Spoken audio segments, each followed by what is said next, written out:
माधव कुंज बिहारी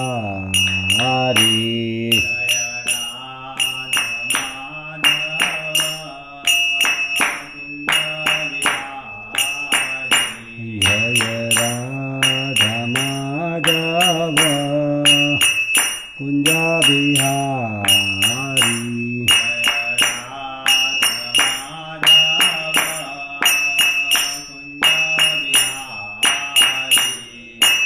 गोपी जन वल्लभ गिरधारी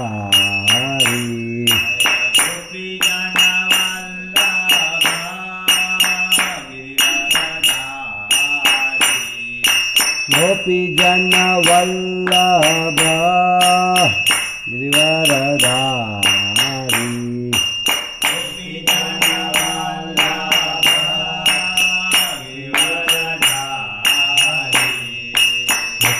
यशोदानंदना हृदय रंजना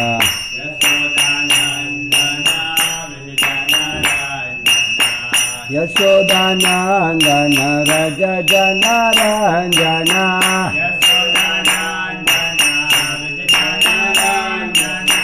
यमुना तीरा वनचारी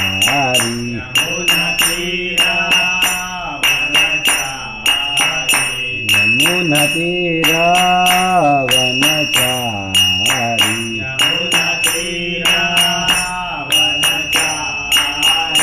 जय राधा माधव कुंज बिहारी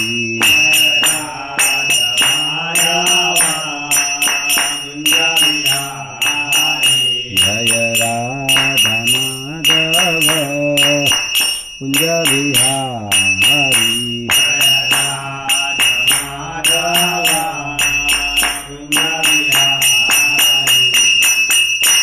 जय ओम विष्णुपाद परमहंस परिवाचार्य अष्टोत्तरश्री श्रीमद अभय चरणारविंद भक्ति वेदांत स्वामी श्री प्रभुपाद की ग्रंथराज श्रीमद भागवतम की जय गौर श्री प्रेमानंदे।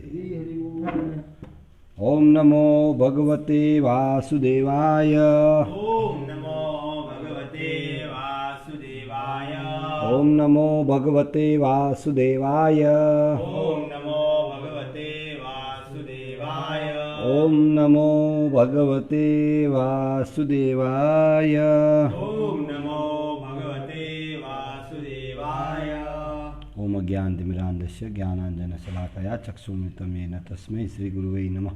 नमो विष्णुपादाय कृष्णप्रेष्ठाय भूतले श्रीमते भक्तिविकासस्वामीति नामिने नमो विष्णुपादाय कृष्णप्रेष्ठाय भूतले श्रीमते भक्तिवेदान्तस्वामीति नामिने नमस्ते सारस्वती देवे गौरवाणी प्रचारिणी निर्विशेषशून्यवादी पाश्चात्यदेशतारिणी श्रीकृष्ण चैतन्य प्रभु नित्यानंद श्री अद्वैत गदाधर शिवासादि गौर भक्तवृंद हरे कृष्ण कृष्ण कृष्ण हरे हरे हरे राम राम राम हरे हरे। हरे कृष्ण। तो आज આપણે આંતરરાષ્ટ્રીય કૃષ્ણ ભાવનામૃત સંઘના સંસ્થાપક આચાર્ય કૃષ્ણ કૃપામૂર્તિ એસી ભક્તિવેદાંત સ્વામી શ્રી પ્રભુપાદજીના પ્રવચન સપ્ટેમ્બર 1968 સિટલ વોશિંગ્ટન વિષય છે કૃષ્ણને પ્રેમ કરવાનો પ્રયત્ન કરો ભાગ 3। તો આપણે આગળ જોઈ ગયા દરેક જીવો પ્રતિ પ્રેમ કેવી રીતે કરી શકાય, એના પછી જોયું કૃષ્ણ ભાવનામૃત આંદોલનની શરૂઆત અને ઉદ્દેશ। તો આજે આપણે ચર્ચા કરીશું કૃષ્ણને કેવી રીતે પ્રેમ કરવો પ્રશ્ન। તો એના વિશે શ્રી પ્રભુપાદજી સમજાવે છે, પ્રેમનો અર્થ પણ સમજ્યા, કોને પ્રેમ કરી શકાય છે, વાસ્તવિક પ્રેમ કોને કહેવાય, એના પર આપણે ચર્ચા કરી ગયા આગળ। તો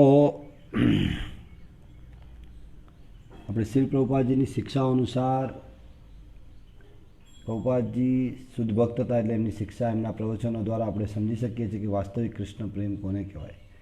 એટલે આગળ આપણે એ પણ સમજ્યા હતા કે જ્ઞાન અને અજ્ઞાન, તો અજ્ઞાન પણ સાથે સાથે સમજવું પડશે।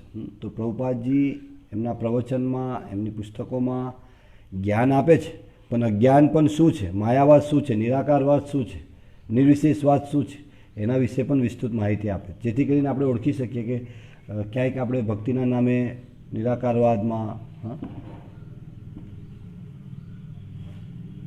ભૌતિક ભોગની અંદર ના લાગી જઈએ. આ ચેતવે છે. શ્રી પ્રભુપાદજી નિપુણતા કૃષ્ણ ભક્તિની વ્યાખ્યા કરવામાં, કેમ કે શુદ્ધ ભક્ત હતા, ભગવાનને જાણી શકતા. શુદ્ધ ભક્તો ભગવાનને આપી શકે છે. તો આજે આપણે ચર્ચા કરીએ કૃષ્ણને કેવી રીતે પ્રેમ કરવો.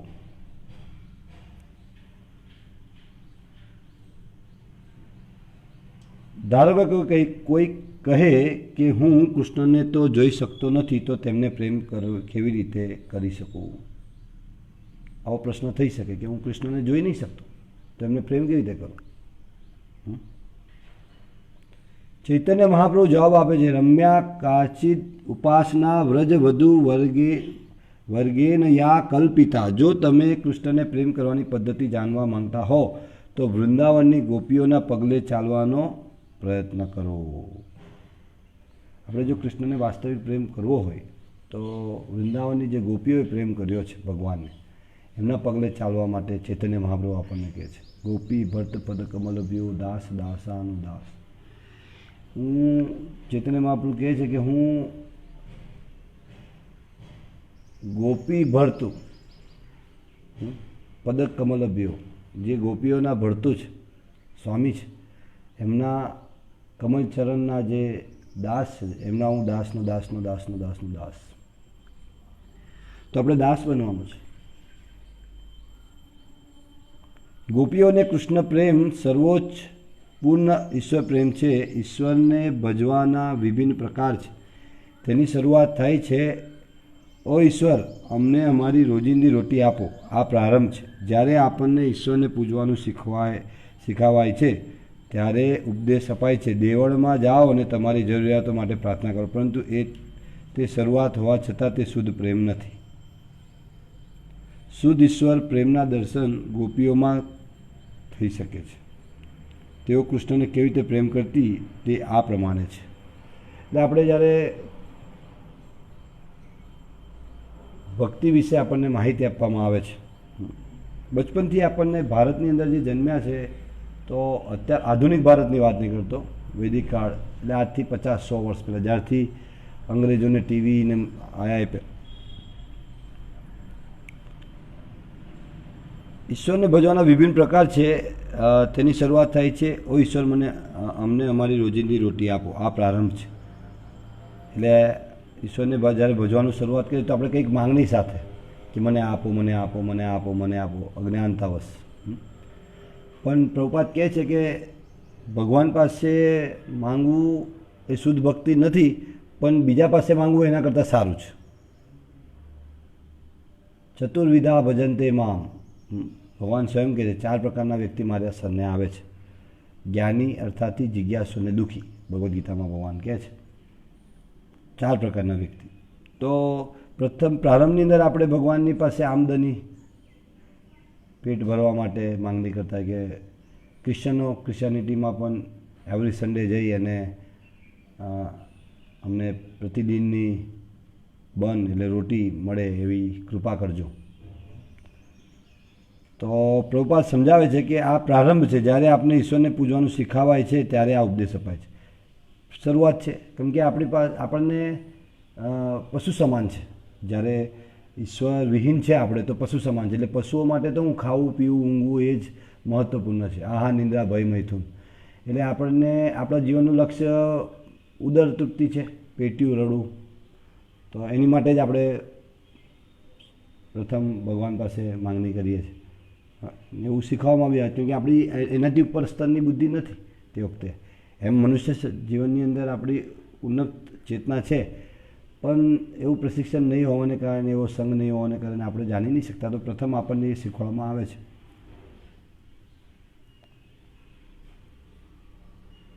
ત્યારે ઉપદેશ અપાય છે, દેવળમાં જાઓ અને તમારી જરૂરિયાતો માટે પ્રાર્થના કરો. જ્યારે શરૂઆત હોય છે તો આપણને એવું કહેવામાં આવે કે ભાઈ ભગવાન પાસે માંગો, જે માંગવું હોય તે. એકચ્યુઅલી પ્રભુપાદે શુદ્ધ ભક્તિનો જ પ્રચાર કર્યો છે ક્યાંય પણ ઘણી વખતે આપણે એ સમજી નહીં શકતા. એટલે આપણે પોતે બી જાતે એટલા સ્તર પર નહીં હોવાને કારણે આપણે આ જ માંગણીઓ સાથે જોડાતા હોય. ઘણી વખતે અમે સાંભળ્યું છે કે જોયું છે કે ભાઈ ઘણા વ્યક્તિ ભક્ત બન્યા પછી કીધું કે હું પ્રસાદ ખાવા જ આવતો હતો. કોઈ વખતે ભાઈ હું તો કીર્તન સાંભળવા જ આવતો હતો, નાચવા માટે આવતો હતો. એટલે પોતાની ઇન્દ્રિય તૃપ્તિ માટે. પણ ધીરે ધીરે ધીરે ધીરે પછી એને ભક્તોનો સંગ કરવાથી, ભક્તોની શિક્ષાઓનું પાલન કરવાથી, વરિષ્ઠ વૈષ્ણવોને સાંભળવાથી ધીરે ધીરે શુદ્ધ પ્રેમ એની અંદર પ્રગટ થાય છે. એ છે જ, પણ એ વિસ્મૃતિ થઈ ગઈ છે. તો આપણે આ બદ્ધ અવસ્થામાં છે એટલે આ બધું કાર્ય સ્વાભાવિક છે. તો આપણી અંદર પણ હોઈ શકે કોઈક મહદઅંશે, પણ પ્રભુપાદજીના શિક્ષા અનુસાર તે શરૂઆત હોવા છતાં શુદ્ધ પ્રેમ નથી. કદાચ શરૂઆત છે તો આપણે એવું કહીએ કે ભાઈ એ તો શરૂઆત છે, પણ શુદ્ધ પ્રેમ નથી એ જાણી લેવું પડે આપણે. પ્રભુપાદજી આ સમજાવે છે. એટલે આ પ્રભુપાદજીનો પ્રચાર છે. પ્રભુપાદજી કહે છે, એને સમર્થન આપે છે એક સ્તર પર કે ચલો કદાચ માંગવું બી છે તો ભગવાન પાસે માંગો,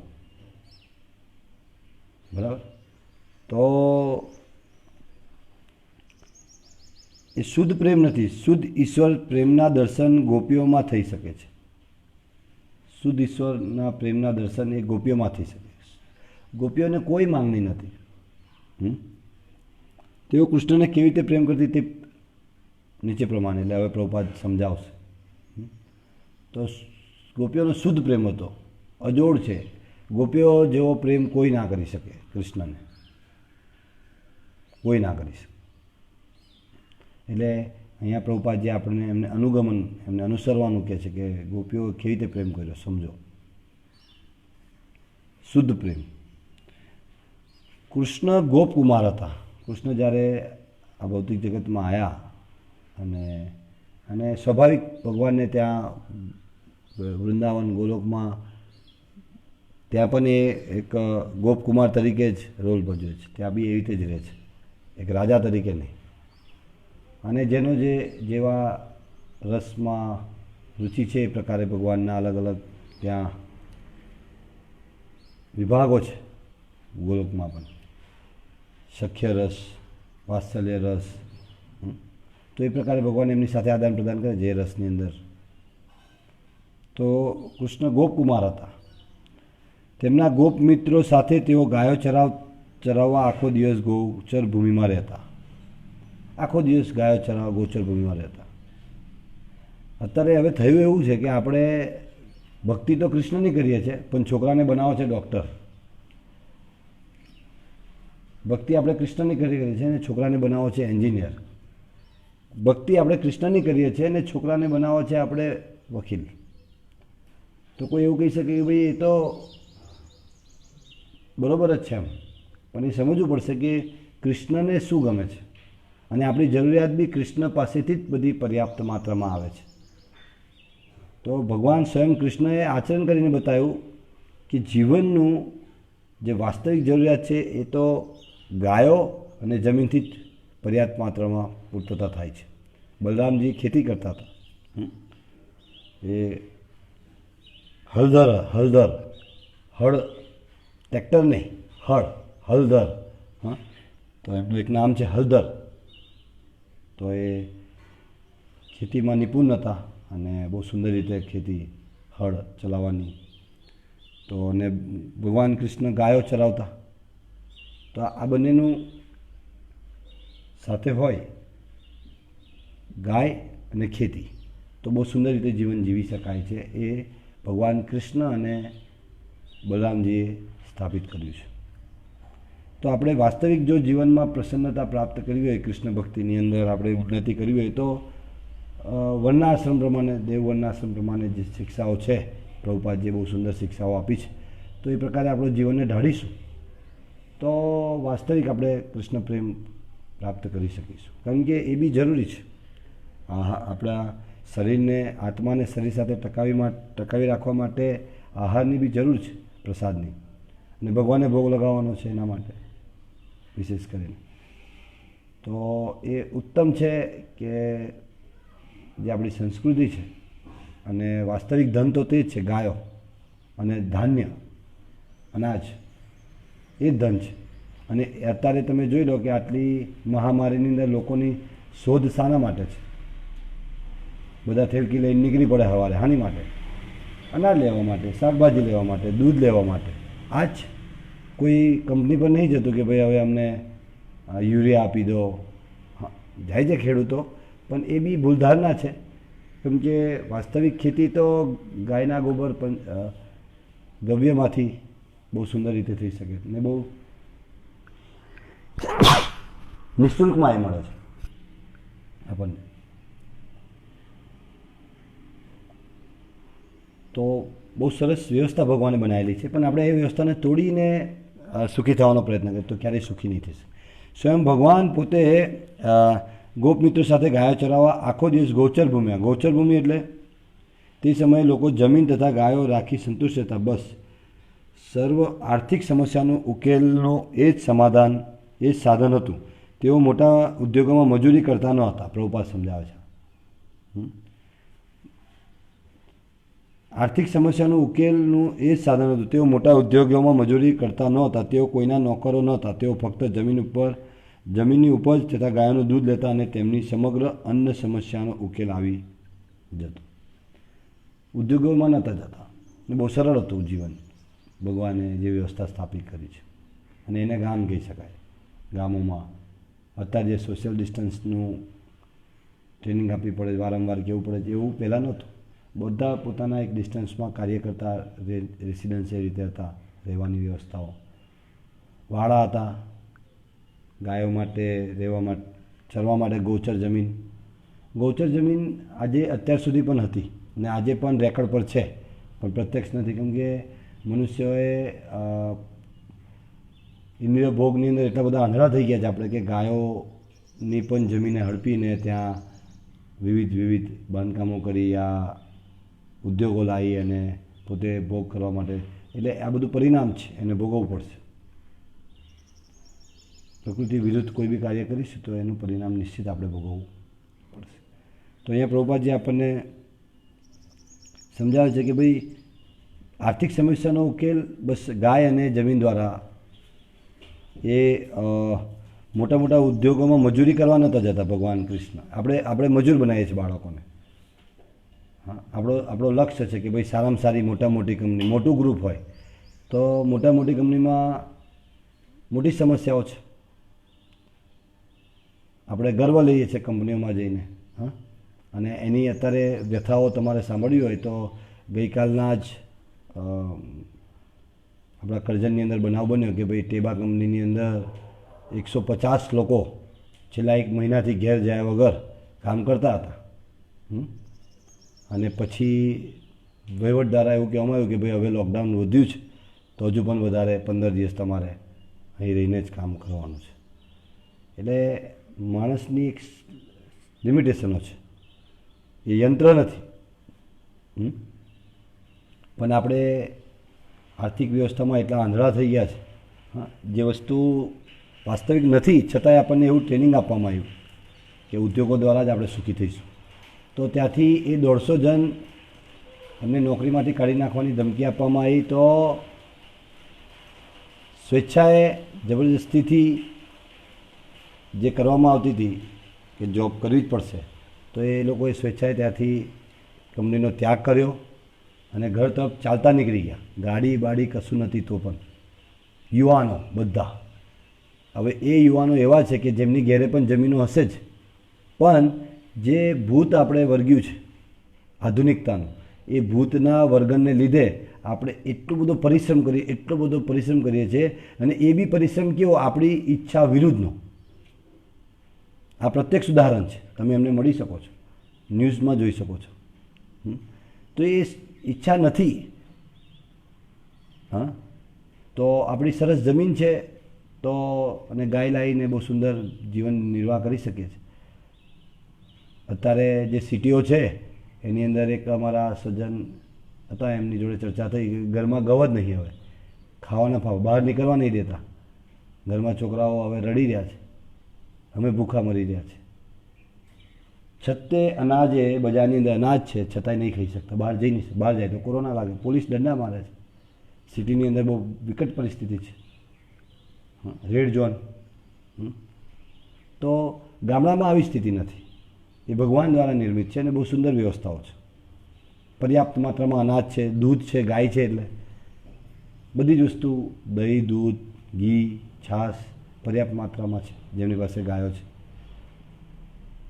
તો આપણે સમજવું પડશે કે સાચી જરૂરિયાત શું છે આપણી, રોટી કપડાં અને મકાન. એનાથી અન્ય વસ્તુઓ પાછળ આપણે દોડી રહ્યા છે. આપણી જે દોડ છે એ આપણી જરૂરિયાત માટે નથી. આપણે ભલે કહેતા કે આ તો જીવનની જરૂરિયાત છે, હું કરીશું, પણ એ જરૂરિયાત નથી. અને આજે જે પણ મારા મિત્ર હતા એવું કહેતા હતા કે ભાઈ ખાલી ખેતી કરવાથી થોડું ચાલે. હવે એવું કહે કે ખેતી કરવાથી જ બધું થાય, ઉદ્યોગોથી નહીં થાય.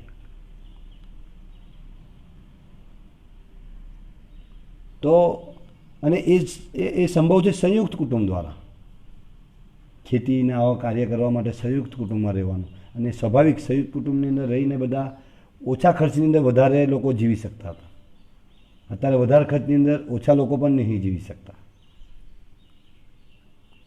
સંયુક્ત કુટુંબની અંદર તમે જુઓ કે એક જ ચૂલો સળગતો હોય તો બહુ ઓછો ખર્ચ લાગે અને આવક વધારે હોય, કેમ કે બધા જ ખેતી ગાય એની સેવામાં લાગેલા હોય અલગ અલગ કાર્યમાં.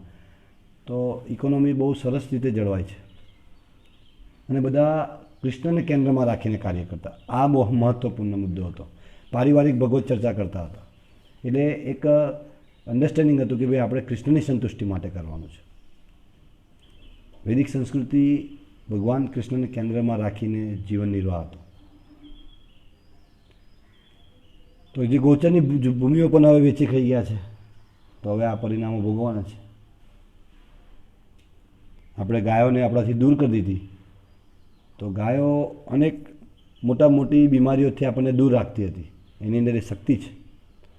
તો હવે ગાયને આપણે દૂર કરવાથી બીમારીઓને આમંત્રણ આપી દીધું છે.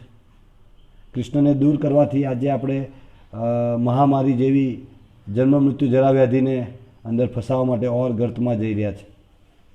કૃષ્ણથી વિમુખ થવું એટલે એ દુઃખને આમંત્રણ આપવા બરાબર છે. અને કૃષ્ણથી દૂર થાય એટલે ગાયો જમીન બધાથી દૂર થઈ જઈશું, કેમ કે એ તો બધું કૃષ્ણની સાથે જ છે, કૃષ્ણની વ્યવસ્થા છે. અને ઘણી વખતે હવે એવું બી જોવામાં આવ્યું છે કે આધુનિક ખેતીની અંદર ખેતી છે છતાંય કૃષ્ણથી વિમુખ થઈ ગયા, ત્યારે પણ દુઃખ છે. એવું નથી કે ખેતી કરવાવાળા સુખી જ થઈ જશે. જો કૃષ્ણથી વિમુખ થયા તો ખેતી કરીને બી દુઃખી રહીશું, કેમ કે ત્યાં બી આપણે શોષણની વૃત્તિ આવી જશે. એવું નથી, એ સમજવું પડશે. કૃષ્ણ વિના ગાય પણ અધૂરી છે. અત્યારે કોન્સેપ્ટ એવું લાગે કે ગાય લાવી દો એટલે કૃષ્ણ આવી જશે. એવું નથી. કૃષ્ણથી ગાય છે. ગાયનું ગંગાનું મહત્ત્વ કૃષ્ણને લીધે છે. ગીતાનું મહત્ત્વ શું છે? કૃષ્ણને લીધે છે. ગંગાનું મહત્ત્વ શા માટે છે? ભગવાનના ચરણથી આવ્યા છે. એમનું પ્રાગટ્ય ચરણ દ્વારા થયું છે, એટલે એ મહત્ત્વપૂર્ણ છે. એવી રીતે ગાયનું બી મહત્ત્વ કૃષ્ણ દ્વારા છે. તો કૃષ્ણ દ્વારા ગાયનું મહત્ત્વ, દરેક વસ્તુનું કૃષ્ણ દ્વારા મહત્ત્વ છે. કૃષ્ણ છે, આપણું બી અસ્તિત્વ કૃષ્ણ દ્વારા છે. આપણે એમના અંશ છે એટલે કંઈક મહત્ત્વ છે આપણું. તો આ સમજવું પડશે. બાકી ભૂલધારણા છે સમાજની અંદર. આજે મોટા ખેતી કરે છે, એ આધુનિક વ્યવસ્થાઓથી ખેતી કરવામાં આવે છે, એવી શોષણ છે જમીનનું. પાપ કાર્ય છે ખેતી હોવા છતાં પણ. એટલે એને સમજવું પડશે પ્રભુપાદની શિક્ષાઓ અનુસાર. તો આપણે ચર્ચા કરી રહ્યા છીએ કે પ્રેમ કેવી રીતે કરો કૃષ્ણને. તો આ બધા એના સંબંધિત જ્ઞાન છે, સમજવું પડશે. તો ગોપીઓના ઉદાહરણ દ્વારા પ્રભુપાદ સમજાવે છે. તો કૃષ્ણ ગોપકુમાર હતા, ગોપ બાળકો, ગોપકુમાર. એ રીતે કૃષ્ણ રોજ ગોચર ભૂમિમાં જતા અને ગોપીઓ ઘરે રહેતી. કૃષ્ણ ગોચરમાં કેટલાય માઇલ દૂર હોય અને ગોપીઓ ઘરે ચિંતન કરતી, અરે કૃષ્ણના ચરણ કેટલા કોમળ છે. અત્યારે તેઓ ખાડા ખબડાવાળી બરછટ ભૂમિ ઉપર ચાલતા હશે અને ધારદાર કાંકરા તેમના પગે વાગતા હશે, તેથી તેમને વેદના થતી હશે. આ રીતે ચિંતન કરતી ગોપીઓ આંસુ સારતી અને આને પ્રેમ કહેવાય છે. ભગવાન શું કરતા હશે? મારા કૃષ્ણ ભક્તિભાવની અંદર વગર પંખો બંધ નહીં થયો હોય ને, એવી જ્યારે આપણે ચિંતા કરીએ ઘેરે બેસીને. અને હમણાં સજ્જન દાદાનો ફોન આવ્યો હતો, આ જે ભક્તિભવનના જે ઘર આપ્યું છે ભગવાનની સેવામાં. હા, તો સજ્જન દાદાએ પૂછ્યું કે ભાઈ આટલી ગરમી છે તો ભગવાનને ગરમી લાગતી હશે, એના શું વ્યવસ્થા કરીશ તમે? તો આ ચિંતા કરવી એ ભક્તિ છે, એ પ્રેમ છે કૃષ્ણ પ્રત્યે.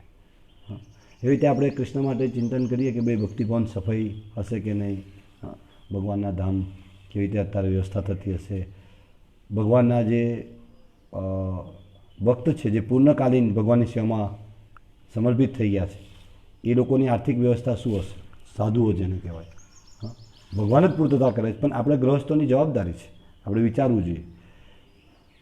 ભગવાનના ભક્તો ક્યારેય બી કોઈ ભૌતિક વ્યવસ્થા પર નિર્ભર નથી, એ ભગવાન પર નિર્ભર હોય છે. ભક્તો જે છે સાધુજન વૈષ્ણવ એ તો ભગવાનને પર નિર્ભર છે, ભગવાન જેમ રાખશે એમ રહીશું. પણ ગૃહસ્થોની જવાબદારી છે, આપણને સેવાનો મોકો મળતો હોય ત્યારે આપણે એવા સાધુજનો માટે વિચારવું જોઈએ કે એમને રોજિંદી જે ભગવાનને ભોગ લગાવવાની સામગ્રી કેવી રીતે આવતી હશે, એની આર્થિક વ્યવસ્થા શું છે, તો આપણે એને કહેવાય છે ભેટ. આપણે ભેટ કરવું જોઈએ કંઈક ભગવાનને, ભગવાનના ભક્તોને. તો એ ચિંતાઓ કરવાની છે, ચિંતન કરવાનું કે ભગવાનના શું આરોગ્ય છે. હા, તો આપણી માટે કરજણ કેન્દ્રબિંદુ છે, કરજણમાં ભક્તિભવન છે જ્યાં ઠાકોરજી બિરાજે છે, અને આપણું ભરૂચ સેન્ટર જ્યાં સાધુઓ, ભરૂચ કેન્દ્ર ત્યાં સાધુજન રહે છે, વૈષ્ણવ સાધુઓ. તો એ લોકોનું જીવન ભગવાન માટે સમર્પિત કર્યું, તો આપણે એના માટે વિચારી શકીએ. તો ભગવાન અને ભગવાનના ભક્તો માટે જ્યારે આપણે વિચારીએ છીએ એ પ્રેમ છે, કૃષ્ણ માટેનો પ્રેમ ઉત્પન્ન કરવાની વિધિ છે. પણ આપણે બસ અત્યારે આપણી ઇન્દ્રિય તૃપ્તિમાં લાગેલા છે. એને કે એને પ્રકારે ઘરમાં કેવી રીતે સબ્જી ખલાસ થઈ ગઈ તો વધુને વધુ હું લાવીને બધાને તૃપ્ત રહેવા જોઈએ, એવું નહીં. એ કરવાનું છે. ઘરે બી ભગવાન, ભક્તોના ઘરે ભગવાનને જ ભોગ લાગે છે, પણ સાથે સાથે આ રીતે પણ પ્રેમ થઈ શકે છે.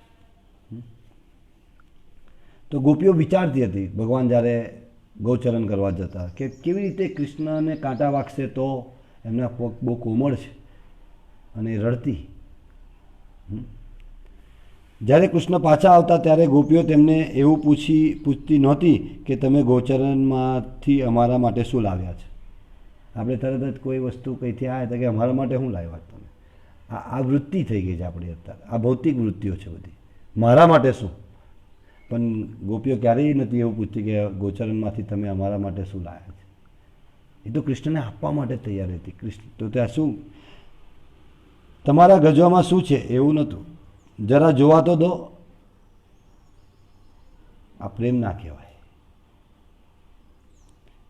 ના, તેમને તો માત્ર એટલી જ ચિંતા હતી કે કૃષ્ણને કેવી રીતે સંતુષ્ટ કરશે. ગોપીઓ સુંદર વસ્ત્રાલંકાર ધારણ કરીને કૃષ્ણ જતી વસ્ત્રો પહેરતી વખતે તેમના મનમાં થતું, ઓ મને જોઈને તેઓ પ્રસન્ન થશે. સામાન્ય રીતે કોઈ યુવાન કે પુરુષને તેની પ્રિયા કે પત્નીને સુંદર વસ્ત્રોમાં જોઈને બહુ રાજીપો થાય છે.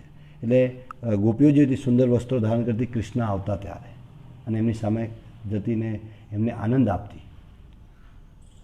કોઈ પણ વૈદિક સંસ્કૃતિ રહેતી કે સ્ત્રી ત્યારે તૈયાર થતી કે જ્યારે એમના પતિ ઘેરે હોય કે એમની સમક્ષ ઉપસ્થિત થવાના હોય. બહારથી જ્યારે વેપાર કરીને આવતા ત્યારે એ તૈયાર થતી અને શૃંગાર કરીને એમની સામે જતા. એમ અત્યારે કલયુગની અંદર, આધુનિક જગતની અંદર ઊંધી ટ્રેનિંગ આપવામાં આવે છે કે જ્યારે પતિ ઘેરે હોય લોકડાઉનમાં ત્યારે ભૂત જેવી બનીને ફરે, અને પતિ નોકરી જાય ત્યારે તૈયાર થઈને. એવું ના હોવું જોઈએ. અને કૃષ્ણ સામે જ્યારે આવે છે તો બધા લગર વગર એવું ના હોય. ભગવાન સામે જઈએ તો બહુ સુંદર રીતે ભગવાનને આનંદ મળે એવી રીતે, અને બહુ સરસ સ્વચ્છતા હોવી જોઈએ. ભગવાનને આનંદ આપવા, સ્વચ્છતા ભગવાનને પ્રિય છે, આનંદ આપે છે. તો અમારા સુરેશ દાદા પ્રતિદિન ભગવાન માટે અહીંયા સ્વચ્છતા રાખે છે, ભક્તિભવનમાં રાત્રિ રોકાણ કરી. આ ચિંતા હોવી જોઈએ કે ભગવાન એકલા છે. હા, જૂજ ભક્તો જ આવી શકે છે અત્યારે સરકારના આદેશ અનુસાર, તો હું ત્યાં જ રોકાઈશ. તો આ કૃષ્ણને પ્રેમ કરવાની એક વિધિ છે. ગમે ત્યાં હોઈએ આપણે ચિંતા કરી શકીએ, ભગવાન માટે ચિંતન કરી શકીએ છીએ. પણ અત્યારે તો આપણને આપણી જ ચિંતા છે ખાલી. તો ભગવાન માટે ચિંતા એ છે કે ભગવાનને કેવી રીતે આનંદિત થશે. ગરમીમાં કેવી રીતે ઠંડો પવન હોવો જોઈએ, પાણી કેવી રીતે ભગવાનનું ઠંડુ હોવું જોઈએ ભગવાનને પીવા માટે. તો એને પ્રકારે ભગવાન સંતુષ્ટ રહે એ ભક્તોની ચિંતા હોય છે, અને એ રીતે કૃષ્ણને પ્રેમ કરી શકાય. કૃષ્ણ હાજર છે. કૃષ્ણનું નામ અને કૃષ્ણ અલગ નથી, યાદ રાખજો, અભિન્ન છે. તો પ્રભુપાદજી સમજાવે છે પોતાના પતિને સંતોષવા માટે સુંદર વસ્ત્રો પહેરવા એ સ્ત્રીનો સ્વભાવ હોય છે. ઉદાહરણ આપીને સમજાવે. જો તેનો પતિ ઘરે ન હોય તો તેને સુંદર વસ્ત્રો પહેરવા ન જોઈએ, શાસ્ત્ર આદેશ. મેં કીધું ને, સ્ત્રીઓ તેમની સ્થિતિ પ્રમાણે વિભિન્ન રીતે વસ્ત્રભૂષા સજે છે અને સ્ત્રીના વસ્ત્રો જોઈને જ સમજી શકાય કે તે કેવી છે, તે કુમારી કન્યા છે કે તે વિવાહિત સ્ત્રી છે કે વિધવા છે અથવા વૈશ્યા છે, એ તેની વસ્ત્રભૂષા ઉપરથી જાણી શકાય છે. વસ્ત્ર સજ્જા આવી અગત્યતા ધરાવે છે. પ્રભુપાદજી જો આપણે આ શિક્ષા આપે છે, સ્ત્રીઓના વસ્ત્ર પરથી ખબર પડે કે વિધવા છે કે વેશ્યા છે કે પતિવ્રતા છે કે એના અલંકાર વસ્ત્રાભૂષણ પરથી. પણ અત્યારે તો ખબર જ નહીં પડતી. અત્યારે તો સ્ત્રી છે કે પુરુષ એ જ નહીં ખબર પડતી. અત્યારે સ્ત્રી છે કે પુરુષ એ જ નહીં ખબર પડતી. તો હવે વેશ્યા અને વિધવા ને એની તો વાત જ જવા દો. સ્ત્રી પુરુષમાં અંતર નથી ખબર પડતી. હવે પુરુષો બી હવે મોટા મોટા વાળ, સ્ત્રીઓ જેવા શું કહેવાય ને હેરપિન નાખતા થઈ ગયા. આ કલયુગના ચિહ્ન છે. ભાગવતમાં વર્ણન છે કેશ લાવણ્યમ, કે આ વાળ દ્વારા લોકો પોતાની સુંદરતા પ્રદર્શિત કરવા માટે પ્રયત્ન કરશે. વાસ્તવિક સુંદરતા એ નથી. તો આપણે અહીં ભારતના સામાજિક રિવાજોની ચર્ચા કરવાના નથી. આપણો મૂળ મુદ્દો એ નથી. આપણો તો મુદ્દો છે કૃષ્ણને પ્રેમ કરો. પણ વચ્ચે એ ચર્ચા કરવી અતિ આવશ્યક હતી. પ્રભુપાદજી જે બી કહે છે, તો પ્રભુપાદજી અહીં આપણને સચેત કરે છે કે આપણો કોઈ મુદ્દો એ નથી અત્યારનો. આપણે તો કૃષ્ણ તથા ગોપીઓ વચ્ચેના પ્રેમ વ્યવહારની ચર્ચા કરી રહ્યા છે. એટલે ઘણી વખતે એવું છે કે મૂળ મુદ્દો બાજુ પર રહી જાય છે અને જે ચર્ચા એવું નહીં. આપણે જે આ કહેવા પાછળનો પ્રભુપાદનો ઉદ્દેશ એ હતો કે ગોપીઓ એ રીતે કરતી હતી, કારણ કે બધાના સ્વામી કૃષ્ણ છે. ઘણી વખતે મૂર્ખ લોકો એવું કહેતા છે કે કૃષ્ણ લંપટ હતા, ગોપીઓ સાથે રાસ કરતા હતા, 16,000 રાણીઓ રાખી હતી. તો એ મૂર્ખોને સમજવું પડશે કે આપણી પત્ની પણ આપણી નથી, એ તો કૃષ્ણની પત્ની છે. આપણે બી કૃષ્ણના પત્ની છે. કેમ? આપણે તો પ્રકૃતિ છે, કૃષ્ણ પુરુષ, તો કૃષ્ણ ભોગતા છે. ઇવન આપણે જો આપણી પત્નીને પત્ની માનીને આપણે એનો ભોગ કર્યા કરીએ તો આપણે દુષ્ટ છે. કેવી રીતે? કેમ કે એ તો ભગવાનની સેવા માટે છે. ધર્મ પત્ની કીધી ને. ધર્મ એટલે શું? ભગવાને જે કીધું તે ભગવાનની સંતુષ્ટિ માટે જે કાર્ય કરવામાં આવે એ ધર્મ જ. તો બાળક ઉત્પન્ન બી કરવાના છે ભગવાનની સેવા માટે. પત્નીને આપણે સ્વીકાર કરવાનો છે ભગવાનની સેવા માટે. એ તો કૃષ્ણની સેવા માટે છે. દરેક કાર્ય કૃષ્ણની પ્રસન્નતા માટે હોવું જોઈએ. તો એ મૂર્ખોને સમજવું પડશે કે દરેક સ્ત્રી ભગવાનની સેવા માટે છે, દરેક પુરુષ પણ ભગવાનની સેવા માટે. એ પુરુષ જ નથી, બધા પ્રકૃતિ છે. શાસ્ત્રમાં વર્ણન છે, ભગવદ્ ગીતામાં. આપણે બધા પ્રકૃતિ છે, ભગવાનની સેવા અર્થે છે. એ તો આ ભૌતિક જગતની વ્યવસ્થાને ચલાવવા માટે સ્ત્રી પુરુષના શરીર આપવામાં આવ્યા છે અને એ પ્રકારે આપણે જીવવાનું છે. પણ આપણી જે ઉત્તમ ચેતના તો એવું છે કે આપણે બધા ભગવાનની સેવા માટે દાસ છે, સેવિકા છે, સેવક છે.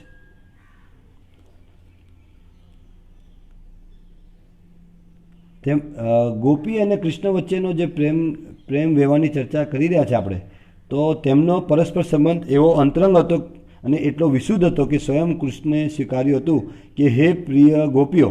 હવે સાંભળજો, આ બહુ જ મહત્ત્વપૂર્ણ મુદ્દો છે.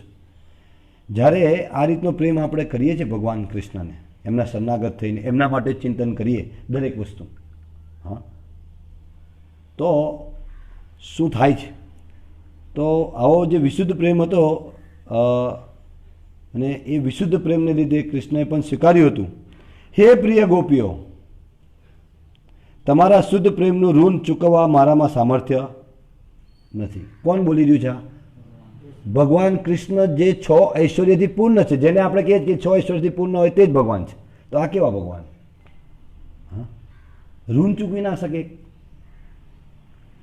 વિચાર કરો. અહીંયા ભગવાન સ્વયં કહે છે તમારા શુદ્ધ પ્રેમનું ઋણ ચૂકવવાનું મારામાં સામર્થ્ય નથી. કૃષ્ણ તો પૂર્ણ પુરુષોત્તમ પરમેશ્વર, છતાં તેઓ નાદાર, દેવાદાર બની ગયા. તેઓ ગોપીઓનું ઋણ ચૂકવવા સમર્થ ન હતા, એટલે ગોપીઓ સર્વોત્કૃષ્ટ કૃષ્ણ પ્રેમ ધરાવતી. આ વાસ્તવિક કૃષ્ણને વશમાં કોઈ ના કરી શકે, કૃષ્ણને કોઈ બાંધી ના શકે. કૃષ્ણને કોઈ ચીટિંગ ના કરે છે, મોટા મોટા ચીટર જ એ છે, પણ કૃષ્ણને પ્રેમ દ્વારા બાંધી શકાય છે. કૃષ્ણ ભક્તિ, શુદ્ધ પ્રેમ જે ગોપીઓએ કર્યો હતો, અને કૃષ્ણ પણ એ સ્વીકાર કરે છે કે હું ઋણી થઈ ગયો ને આ ઋણ હું ક્યારેય ના ચૂકી, હું દેવાદાર થઈ ગયો છું. હવે આ કૃષ્ણ પ્રેમ છે. એવો પ્રેમ કરવાનો આપણે પ્રયત્ન કરવાનો છે. તો શ્રી પ્રભુપાદ આગળ સમજાવે છે, આ બહુ ગુહ્ય વાત કહી રહ્યા છે પ્રભુપાદજી. શ્રી પ્રભુપાદજી સમજાવે છે, હું ભગવાન શ્રી ચૈતન્યના કાર્યનું વર્ણન કરી રહ્યો છું. તેઓ આપણને ઉપદેશ આપે છે કે પ્રેમના એકમાત્ર પાત્ર કૃષ્ણ છે. પ્રેમનો પાત્ર એક જ કૃષ્ણ જ છે, બીજું કોઈ નહીં. વાસ્તવિક જે પ્રેમ છે, આપણે જે પ્રેમની ઈચ્છા કરીએ છીએ એનું પાત્ર તો માત્ર કૃષ્ણ છે. પ્રેમ કરવા યોગ્ય એકમાત્ર ભૂમિ વૃંદાવન છે. ને વૃંદાવન શું છે? વૃંદાવન છે તો કૃષ્ણ છે કે કૃષ્ણ છે તો વૃંદાવન છે? જ્યાં કૃષ્ણ છે ત્યાં વૃંદાવન છે. એટલે પ્રભુપાદજી એવું કહેતા હતા કે વર્ણાશ્રમ પ્રમાણે 50 વર્ષ પછી વાનપ્રસ્થ લઈ લેવો જોઈએ. અત્યારે તો વન જ નહીં રહ્યા, તો કઈ જવાનું? કે ભગવાનના જે ધામ છે, મંદિરો છે, એ વૈકુંઠ સમાન છે, વૈકુંઠ છે. પ્રભુપાદજી આ કીધું, પ્રભુપાદનું સ્ટેટમેન્ટ છે. તો જ્યાં જ્યાં ભગવાનના મંદિર છે ત્યાં ફૂલ ટાઈમ સેવામાં લાગી જવું જોઈએ. જેવી રીતે અત્યારે ભક્તિ ભવનમાં અમારા દાદા લાગી ગયા છે. હવે અમારા રઘુનાથપુરી પ્રભુ પણ તૈયાર છે એ દિશામાં આગળ વધવા માટે, હા, કે વાનપ્રસ્થ તરફ. તો એ વાસ્તવિક પ્રભુપાદની શિક્ષાને આપણે ગ્રહણ કરી કહેવાય, જ્યારે એ દિશામાં આપણે પગલું ભરીએ તો. તો પ્રભુપાદજી કહેતા હતા કે ભગવાનની સેવામાં નિયુક્ત થવું. તો એ વૃંદાવન શું છે આપણા કરજણ માટે અત્યારે? એ ભક્તિ ભવન. તો ત્યાં એને કે એને પ્રકારે સેવામાં નિયુક્ત થવું જોઈએ. આપણે અલગ અલગ પ્રકારે વ્યવસ્થાપક સાથે ચર્ચા કરી, અને જે કંઈ અત્યારે લોકડાઉન છે તો અલગ અલગ ભક્તો આવે છે અને બહુ સુંદર સફાઈ કરે છે. હા, હમણાં ભક્ત ભૌમિકભાઈ આવ્યા હતા, વિજયભાઈ જલારામમાંથી પધાર્યા હતા. અલગ અલગ સમયે જે વ્યવસ્થા આપવામાં આવે છે. તો આજે ભક્ત ભાવિન અહીંયા પધાર્યા છે. હા, તો એ આવે છે અને સેવા કરે છે. તો આ કૃષ્ણ ભાવનામૃત, કૃષ્ણ પ્રેમ વધારવાની એક યુક્તિ છે. તો વૃંદાવન એ પ્રેમનું પાત્ર છે. આપણે શું અત્યારે આપણા ઘરને પ્રેમનું પાત્ર બનાવી દીધું, પત્ની, બાળકો, એ જ આપણા માટે, પણ એ વાસ્તવિક પ્રેમ નથી. આપણે શરૂઆતમાં જ જાણી ગયા છે. એ તો પશુઓમાં પણ હોય છે, પણ વાસ્તવિક પ્રેમ છે કૃષ્ણને કેન્દ્રમાં રાખીને. અને જે બાળકો છે એમને કૃષ્ણ ભક્તિ આપવી, એ વાસ્તવિક પ્રેમ છે. એમને બી કૃષ્ણને પ્રેમને જોડવાના છે, એ બી ભગવાનના અંશ છે. પત્ની છે, માતા પિતા છે, બધા જ. એટલે આપણે પારિવારિક ભગવત ચર્ચા કરવી જોઈએ. તો આપણે વાસ્તવિક કૃષ્ણ પ્રેમ કેવી રીતે કરવો એ પ્રભુપાદજીની શિક્ષા અનુસાર આપણે શીખી શકીશું. તો પ્રભુપાદજી બતાવે છે કે પ્રેમ કરવા યોગ્ય એકમાત્ર ભૂમિ વૃંદાવન છે. અને કૃષ્ણ જ્યાં રહે છે ત્યાં વૃંદાવન છે. અહીંયા કૃષ્ણ છે, વૃંદાવન છે.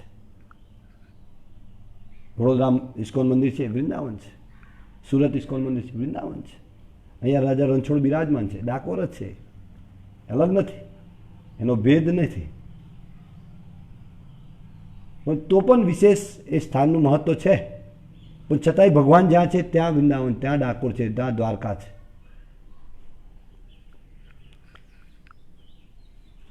અને કૃષ્ણને પ્રેમ કરવાની પદ્ધતિ ગોપીઓના આબેહુ દ્રષ્ટાંતોથી દર્શાવવામાં આવી છે.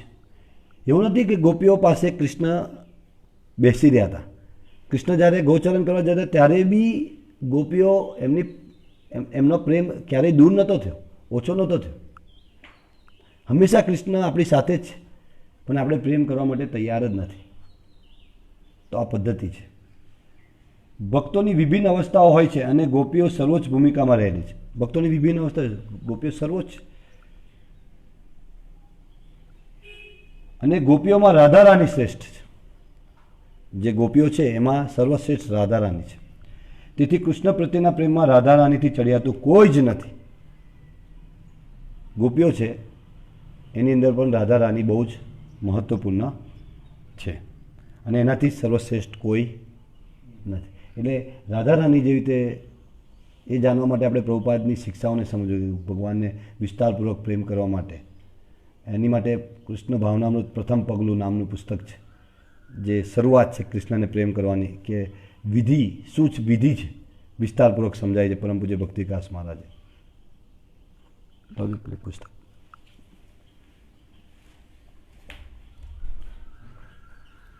તો આ કૃષ્ણ ભાવનાનું પ્રથમ પગલું પુસ્તક છે. એની અંદર બહુ સુંદર વિધિ બતાવી છે, કેમ કે આપણે બદ્ધ અવસ્થામાં છે, એટલે ધીરે ધીરે ધીરે એ નિયમોનું પાલન કરવાથી વિધિ અને નિષેધનું પાલન કરવાનું છે. આમાં બહુ સરળ બતાવ્યું છે. હા, ઊંધા માથે લટકવાનું નથી. હા, બહુ સરળ છે. તો એને અધ્યયન કરીને આપણે પરિવાર સાથે ભગવાનને ઘરે સ્થાપિત કરી અને કેન્દ્રમાં ભગવાનને રાખીને ઘરે પણ કૃષ્ણ ભક્તિ કરી શકીએ છીએ. અને એની ટ્રેનિંગ ભક્તિભવનમાં થાય છે, અલગ અલગ સ્તર પર ભક્તો જોડે રહીને. તો આપણે એ પૂછા કરી શકીએ. તો આ બહુ વિસ્તાર, આ બહુ મહત્ત્વપૂર્ણ વિષય છે. અને સમજવું પડશે કે આપણે ગોપી ભરત પદ કમલભ્યો દાસ દાસાનું દાસ, આપણે દાસ બનવું, સેવક બનવું. ગોપીઓએ જેવી રીતે ભગવાનની ચિંતન કર્યું એવી રીતે આપણે ઘેરે રહીને બી ભક્તિ ભગવાનની સેવાઓ અલગ અલગ અલગ ઘણા માતાજીઓ રંગોળી કરવા આવે છે. ભૌમિકભાઈને ઘેરેથી આવ્યા હતા, વિપુલભાઈ, ભક્ત વિપુલભાઈને ત્યાંથી, ભક્ત રાજેન્દ્રભાઈને ત્યાંથી અલગ અલગ માતાજીઓ આવે, સફાઈ કરવા આવે છે અલગ અલગ સમયે. લોકડાઉનના નિયમ અનુસાર આપણે સરકારશ્રીના આદેશને પાલન કરવા સાથે. તો કોઈ પણ નિયમ ભગવાનથી આપણને દૂર ના લઈ જઈ શકે. આજે ગમે તેવા સરકાર નિયમ બનાવી દે, પણ કૃષ્ણને આપણે મનમાંથી કોઈ ના કાઢી શકે જો આપણે સ્થાપિત કરી દઈએ. ગોપીઓ હંમેશા ભગવાન માટેનું ચિંતન કરતા, કેવી રીતે કૃષ્ણ પ્રસન્ન થાય એવું જ કાર્ય કરતા. તો આપણે બી આપણા જીવનને એવી રીતે ધારી દઈએ કે દરેક કાર્ય કૃષ્ણની પ્રસન્નતા માટે હોય. વિવિધ અભિયાનો છે એમાં જોડાઈ જઈએ, વિવિધ કાર્યકલાપો છે, દરેક કાર્યની અંદર કૃષ્ણ માટે ચિંતા કરીએ. કૃષ્ણને વિવિધ વાનગીઓ કેવી રીતે ભોગ લાગે. હા, દરેક ભક્તો અલગ અલગ ભોગ બનાવીને મોકલે છે પ્રસાદ ભગવાનને, અને ભક્તોને પ્રસાદ લેવડાવે છે. તો આ વ્યવસ્થા છે, વૈષ્ણવ વિધિ છે. તો કૃષ્ણને કેન્દ્રમાં રાખીને આપણે બધા જ પ્રયત્ન કરીએ. બહુ સરળ છે કૃષ્ણ ભક્તિ. તે લોકો માટે જ મુશ્કેલ છે કે જે લોકોએ પોતાની ઇન્દ્રિય તૃપ્તિ કરવી છે. બાકી બહુ સરળ છે કૃષ્ણ ભક્તિ. કૃષ્ણને આનંદ આપવો શું મોટી વાત છે. બસ પત્રમ પુષ્પમ ફલમ, તો એમ ભગવાને કીધું કે આ મને અર્પણ કરો તમે ભક્તિ, તો પણ હું રાજી છું. તુલસી પત્ર, જળ, હા, ભગવાનને સુંદર જળ, અહીંયા આવો, સેવા કરો. જળ ભરી ભગવાનને તુલસીપત્ર મૂકી પ્રતિદિન એ ભક્તો મૂકે છે. કૃષ્ણ કૃપા પ્રાપ્ત થાય છે. સફાઈ, હા, તો આપણે ઘરે પણ એ કરી શકીએ છીએ, ઘરે પણ કરવું જોઈએ. કૃષ્ણને કેન્દ્રમાં રાખીને આપણો જીવનને ઢાળવું જોઈએ. અને એનો સુંદર ઉપાય છે પારિવારિક ભગવત ચર્ચા. બાળકોને, પત્નીને બધાને જ એમાં નિયુક્ત કરવાના છે. એ પારિવારિક ભગવત ચર્ચામાં બધા જ સમસ્યાઓનું સમાધાન આવશે. તો દરેક ભક્તોને ફરી વિનંતી કરીશ, જે લોકોએ નથી શરૂ કરી તો પારિવારિક નિત્ય ભગવત ચર્ચા શરૂ કરો. પ્રભુપાદજીની શિક્ષાને પ્રતિદિન શ્રવણ કરો, અને પ્રભુપાદજી તમને દરેક વસ્તુ શીખવાડશે કે કેવી રીતે ભગવાનને પ્રેમ કરવાનો વિસ્તારપૂર્વક એમની પુસ્તકોમાં. આ તો આપણે સંક્ષિપ્તમાં જ લીધું છે. હા, અને આવતીકાલે હજુ 2 મુદ્દા બાકી છે. ભગવત પ્રેમ વિશેની માહિતી આપતું સાહિત્ય કયું, જે પારિવારિક ભગવત ચર્ચા કરવાની છે તો પ્રભુપાદજીની દરેક પુસ્તકોમાં છે. તો પણ વિશેષ કરીને પ્રભુપાદજી સમજાવે છે એ સાહિત્ય કયું છે એ પ્રેમ કરવાનું. અને જો તમે હતાશ થવા ના ઈચ્છતા હોય તો શું કરવું, આ 2 મુદ્દા કાલે લઈશું. તો આજે ભાગ 3, ભાગ 4 કાલે. તો પ્રભુપાદજી બહુ સુંદર શિક્ષાઓ આપે છે અને બહુ ડીપ, બહુ ઊંડું જ્ઞાન આપી રહ્યા છે. તો કૃપા કરી પ્રભુપાદજીને સાંભળો, વાંચો અને ભક્તો સંગ ચર્ચા કરો, અને કૃષ્ણ ભાવનાનું જનસંપર્ક અભિયાનમાં જોડાઓ, જેથી કરીને તમે બીજા બધાને ચર્ચા કરી શકો, તમે જે જાણ્યું છે, સાંભળ્યું છે. પ્રભુપાદજી કહેતા કે તમે જે એક વખત કૃષ્ણ ભક્તિ જાણશે તે કહેવા વગર નહીં રહે. જો વાસ્તવિક એને શ્રવણ કર્યું હોય તો એ બોલ્યા વગર નહીં રહી શકે. એ નિશ્ચિત બોલશે, ને એ જ બોલશે જે સાંભળ્યું છે, ને આપણે એ જ બોલવું જોઈએ. હરે કૃષ્ણ. તો તમારા કોઈ પ્રશ્ન હોય, કોઈ ટીકા, કોઈ વિરોધ, તો તમે કોમેન્ટમાં લખી શકો છો. આ વિડીયોને વધુ લોકો સુધી પહોંચાડવા માટે લાઇક કરી શેર જરૂરથી કરજો.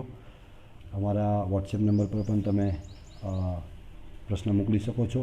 તમારે પુસ્તકો જોઈતી હોય તો પણ અમે તમને તત્કાલ, અત્યારે લોકડાઉન 3.0માં જલ્દીથી અમે ઘેર પહોંચાડીશું. અમારા ભક્તો તૈયાર છે, તો તમે અમારા નંબર પર ઓર્ડર કરી શકો છો. 9426779655।